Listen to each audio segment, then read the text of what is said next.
ছোটোবেলায় নানিকে দেখতাম যে কোরবানি ঈদের পর বিফ শুকানোর পরে সে হচ্ছে এই ঝুরা মাংসের রেসিপিটা করতো।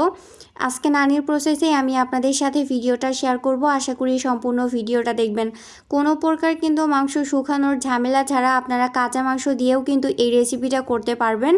সো এখানে আমি প্রথমে হচ্ছে 6 পিস বিফ খুব ভালো করে কিন্তু পরিষ্কার করে ধুয়ে নিয়েছি। তারপর এখানে দিয়ে দিলাম 1 কাপ পরিমাণ পেঁয়াজ। তারপর এখানে দিয়েছি হচ্ছে একসাথে হলুদের গুঁড়া, জিরার গুঁড়া, ধনের গুঁড়া, গরম মশলার গুঁড়া, 1 চামচ আদা বাটা, 1 চামচ রসুন বাটা, তার সাথে দিয়েছি তেজপাতা, এলাচ, দারচিনি এবং দিয়ে দিলাম হচ্ছে 1/3 কাপ পরিমাণ হচ্ছে সয়াবিন তেল। তারপর এখানে 2 কাপ পরিমাণ পানি অ্যাড করে দিয়ে এটা খুব ভালো করে কিন্তু সিদ্ধ করে নিতে হবে। আমার বিফটা সিদ্ধ হতে প্রায় 40 মিনিটের মতো সময় লেগেছে। আর হচ্ছে মরিচটা কিন্তু অবশ্যই আপনাদের টেস্ট অনুযায়ী দিবেন। আমি মরিচটা এখানে হচ্ছে 1 চামচের একটু অল্প দিয়েছিলাম। বিফটা ভালো করে সিদ্ধ হয়ে আসলে এটা প্রথমে হচ্ছে ঠান্ডা করে নিতে হবে, তারপর কিন্তু বিফগুলো হাত দিয়ে হচ্ছে ছাড়িয়ে নিতে হবে। অন্যদিকে একটা কড়াই বসিয়ে দিয়ে এখানে আমি 1/3 কাপ পরিমাণ সয়াবিন তেল দিয়ে দিলাম। তারপর এখানে দিয়ে দিচ্ছি 1 কাপ পরিমাণ পেঁয়াজ। পেঁয়াজটা আমি কিছুটা ব্রাউন করে ভেজে নেব। অনুরোধ থাকবে ভিডিওটা ভালো লাগলে অবশ্যই শেয়ার করে দিবেন, লাইক করবেন, কমেন্ট করবেন। যারা ইউটিউব থেকে আমাকে দেখছেন তারা অবশ্যই আমার ইউটিউব চ্যানেলটা সাবস্ক্রাইব করে দিবেন এবং পাশে থাকা বেল বাটনটা অন করে রাখবেন। আর যারা ফেসবুক পেজ থেকে আমাকে দেখছেন তারা আমার ফেসবুক পেজ বিচিত্রা রান্নাঘর ফলো দিয়ে রাখবেন, লাইক করবেন এবং কমেন্ট করবেন।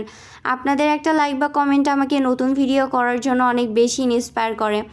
সো পেঁয়াজটা কিছুটা ব্রাউন হয়ে আসার পর এখানে দিয়ে দিলাম 1 চামচ আদা বাটা, 1 চামচ রসুন বাটা এবং সামান্য পরিমাণ হচ্ছে হলুদ এবং 1 চামচ পরিমাণ হচ্ছে মরিচ গুঁড়া। মশলাটা এ পর্যায়ে কিছুটা হচ্ছে ভুনিয়ে নিতে হবে। তারপর এখানে অ্যাড করে দিব 1 চামচ ধনের গুঁড়া এবং 1 চামচ হচ্ছে জিরার গুঁড়া।